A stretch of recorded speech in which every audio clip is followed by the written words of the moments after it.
আসসালামু আলাইকুম প্রিয় দর্শক, চলে আসলাম আজকের 29 জানুয়ারি বৃহস্পতিবার 2026 এই মুহূর্তের গুরুত্বপূর্ণ নিম্নচাপ, বৃষ্টিপাত, কুয়াশা, শৈত্যপ্রবাহ এবং আবহাওয়ার আপডেট নিয়ে।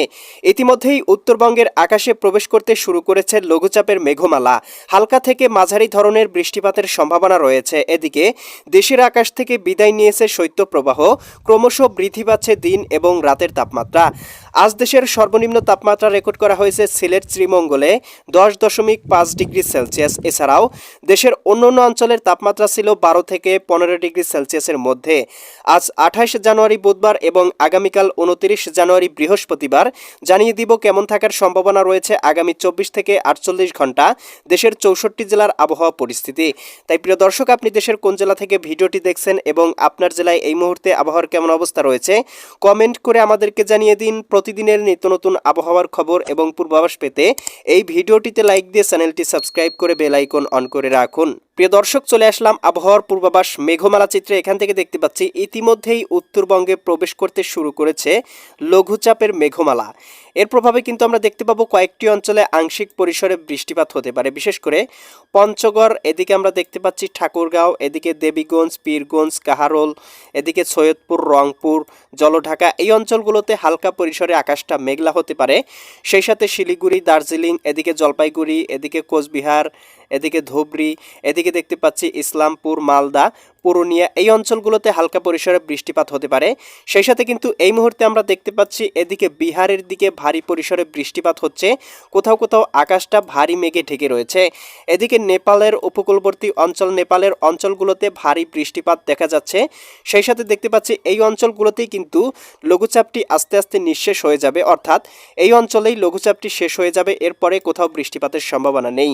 লঘুচাপটির প্রভাব বাংলার অধিকাংশ স্থানেই পড়বে না এবং অনলি 5% অঞ্চলে বৃষ্টিপাতের সম্ভাবনা তৈরি করতে পারে। এছাড়া বঙ্গোপসাগর মোটামুটি স্বাভাবিক রয়েছে। সামুদ্রিক কোনো সতর্ক সংকেত, সামুদ্রিক কোনো লঘুচাপ বা নিম্নচাপের কোনো সতর্কবার্তা এই মুহূর্তে নেই। প্রিয় দর্শক, চলে আসলাম তাপমাত্রা পূর্বাভাস চিত্রে। এখান থেকে দেখতে পাচ্ছি দেশের তাপমাত্রা ক্রমশই বৃদ্ধি পাচ্ছে। আজ শেষ রাত এবং আগামীকালকের মধ্যে দেশের তাপমাত্রা থাকতে পারে ঢাকা, নারায়ণগঞ্জ, মুন্সিগঞ্জ, গাজীপুর, মানিকগঞ্জ, নরসিংদী, টাঙ্গাইল, ফরিদপুর, রাজবাড়ী, মাদারীপুর, শরীয়তপুর, গোপালগঞ্জ, কিশোরগঞ্জ জেলাগুলোতে সর্বনিম্ন আসতে পারে 14 ডিগ্রি সেলসিয়াসে। এদিকে বরিশাল, পটুয়াখালী, ভোলা, বরগুনা, ঝালকাঠি, পিরোজপুর জেলাগুলোতে 16 থেকে 17 ডিগ্রি সেলসিয়াস পর্যন্ত থাকতে পারে সর্বনিম্ন। এদিকে খুলনা, যশোর, সাতক্ষীরা, বাগেরহাট, ঝিনাইদহ, মাগুরা, নড়াইল, কুষ্টিয়া, চুয়াডাঙ্গা, মেহেরপুর জেলাগুলোতে 13 থেকে 14 ডিগ্রি সেলসিয়াস পর্যন্ত থাকতে পারে। চট্টগ্রাম, কক্সবাজার, রাঙামাটি, বান্দরবান, খাগড়াছড়ি, নোয়াখালী, লক্ষ্মীপুর, ফেনী, কুমিল্লা, চাঁদপুর, ব্রাহ্মণবাড়িয়া অঞ্চলগুলোতেও 13 থেকে 14 ডিগ্রি সেলসিয়াস থাকতে পারে। ভারতের ত্রিপুরা রাজ্যেও 14 ডিগ্রি সেলসিয়াস, উত্তরবঙ্গ, এদিকে সিলেট, সুনামগঞ্জ, হবিগঞ্জ, মৌলভীবাজার, এদিকে ময়মনসিংহ, জামালপুর, শেরপুর, নেত্রকোনা জেলাগুলোতেও 13 থেকে 14 ডিগ্রি সেলসিয়াস পর্যন্ত তাপমাত্রা থাকতে পারে। এদিকে রাজশাহী, সিরাজগঞ্জ, বগুড়া, পাবনা, নাটোর, নওগাঁ, চাঁপাইনবাবগঞ্জ, জয়পুরহাট জেলাগুলোতেও 13 থেকে 14 ডিগ্রি, রংপুর, গাইবান্ধা, কুড়িগ্রাম, নীলফামারী, লালমনিরহাট, দিনাজপুর, ঠাকুরগাঁও, পঞ্চগড় জেলাগুলোতেও 13 থেকে 14 ডিগ্রি সেলসিয়াস পর্যন্ত তাপমাত্রা থাকতে পারে। এদিকে উত্তরাঞ্চল, এদিকে পুরুলিয়া, মালদা, ইসলামপুর, শিলিগুড়ি, দার্জিলিং, এদিকে ধুবড়ি, কোচবিহার, জলপাইগুড়ি, আসাম, এই অঞ্চলগুলোতেও 13 থেকে 12 ডিগ্রি সেলসিয়াস পর্যন্ত সর্বনিম্ন আসতে পারে। এদিকে কলকাতা, খড়গপুর, চন্দননগর, আরামবাগ, মুর্শিদাবাদ, কাটোয়া, দুর্গাপুর, শান্তিপুর, বর্ধমান জেলাগুলোতেও সর্বনিম্ন তাপমাত্রা থাকতে পারে 13 ডিগ্রি সেলসিয়াস। দিনের তাপমাত্রা কিছুটা বৃদ্ধি পেতে পারে। ঢাকা বিভাগে সর্বোচ্চ 28 ডিগ্রিতে উঠতে পারে।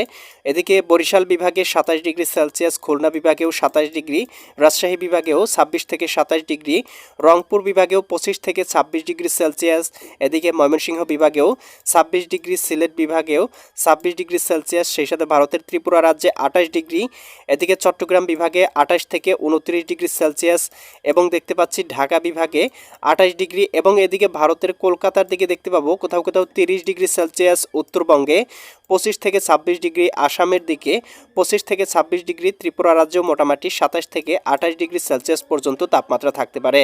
প্রিয় দর্শক, ইউরোপিয়ান ভূউপগ্রহ স্যাটেলাইট চিত্র থেকে দেখতে পাচ্ছি নিম্নচাপের মেঘমালা ইতিমধ্যেই রংপুর বিভাগের অঞ্চলগুলোতে প্রবাহিত হচ্ছে।